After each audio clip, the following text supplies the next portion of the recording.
Welkom terug, my naam is Kieter Poen en jy kyk nog steeds na Goeiemôre, Good Morning. En daar so baie wat vandag gebeur in die episode.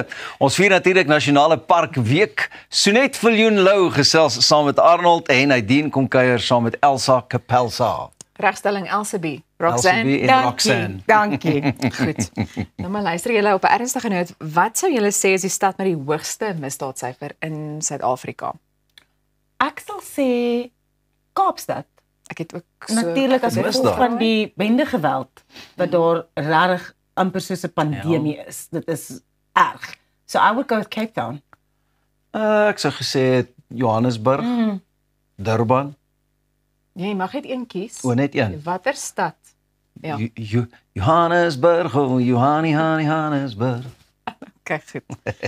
Baie dankie vir daai. Lyk my ons is weer besig met 'n musical, maar nee, ek sou saam met ek verstaan dat jy sê Johannesburg, maar ek sou ook saam met Ross stem rakende Kaapstad. Maar as jy Pietermaritzburg geraai het, is jy korrek. Maar Pretoria word nou as een van Afrika se gevaarlikste stede geag, met nuwe data wat misdaadvlakke as baie hoog aandui.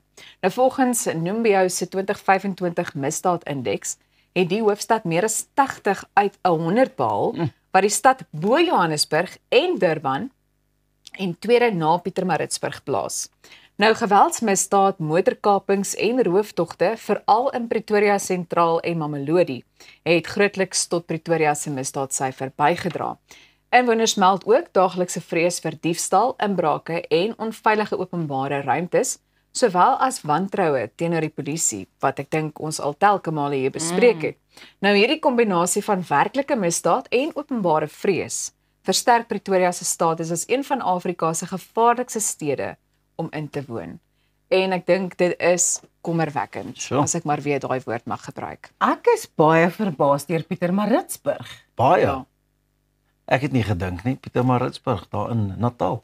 Ja, en is dit Pietermaritzburg in terme van die hoeveelheid mense wat daar woon, dit in vergelyking met 'n stad soos Pretoria of Kaapstad of Johannesburg, daar is baie minder mense. So is dit dalk, het hulle dit uitgewerk soos per mens wat daar, per inwoner dalk, soos per capita of wat ook al.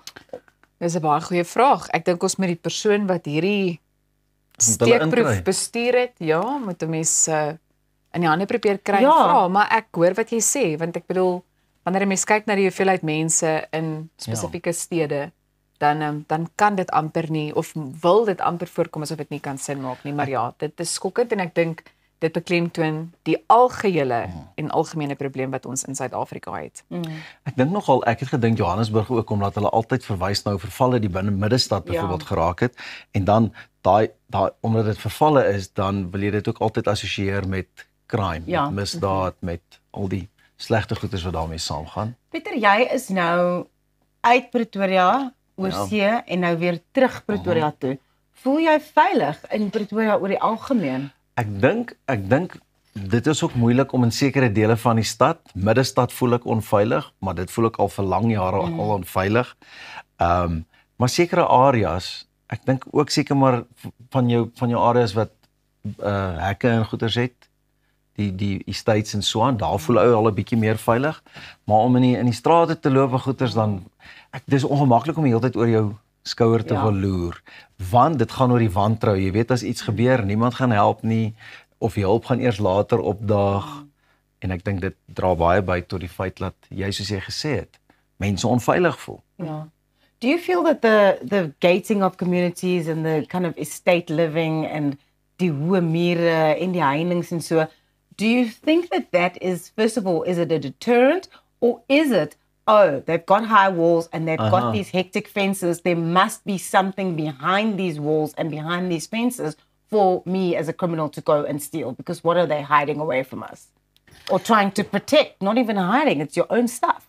Ja, ek weet nie, die hoë mure het ek altyd geassosieer met, omdat ons veral in Pretoria ook, as die hoofstad, het jy mos baie ambassades en sulke goeders, hulle het maar die hoë mure om hulle self seker nou maar bietjie meer privaat hou, maar ek stem saam met jou, jy weet, in Amerika waar ons gebly het, was daar glad nie heininge nie. Ja. Die heininge wat was maar agter vir hulle privaatheid, maar voor, dit was soos in die ou dae in Suid-Afrika, fietsse het op die erwe gelê en sulke tipe van dinge, en dit is anders toe 'n ou gemaklik gevoel het, maar jou police presence was baie meer sigbaar. Hulle was daar. En nou Matta, jy kon sien jy vat nie met daai ouens 'n bietjie bribe gesels of so nie. Ek doen my werk, is trots op dit wat ek doen en so het die mense hulle ook ondersteun en ek dink dis die hartseer as ons dit kan terugbring in Suid-Afrika want ek dink tog daar is trotse polisiebeamptes, trotse mense wat in die mediese veld werk en maar ons as 'n sosiale gemeenskap het besluit nee maar dis nou maar sommer net 'n ander werkie. Tussentydse baie belangrike werk. Ek moet eerlik wees, ek dink nie ek wil ooit weer iewers woon waar daar nie jy weet veiligheidswagte is wat 24 uur aan diens is nie. En ek dink dit is juis 'n probleem ook wat 'n mens se alledaagse lewe ook beïnvloed. Ek is te bang. Ek is nou een van daai mense wat te bang is om alleen in die straat te gaan draf en so voort. Ja. En selfs al is daar mense in die gemeenskap wat saam draf, is ek nog steeds 'n bietjie skrikkerig. So ja, dis 'n bietjie van 'n swaarder onderwerp, maar dit is die werklikheid. Ja. En ek dink dis goed om bewus te wees van waar dit wel gevaarlik is, sodat jy paraat kan wees. En ons as Suid-Afrikaners, misdaad affekteer ons daaglikse lewens, maar ons gaan net aan. Dit is die een ding, nee, ons het 'n veerkragtigheid om net aan te hou en te probeer werk dat die land werk, you know. So I guess that's the positive thing about having to be resilient, is that we don't really have another choice.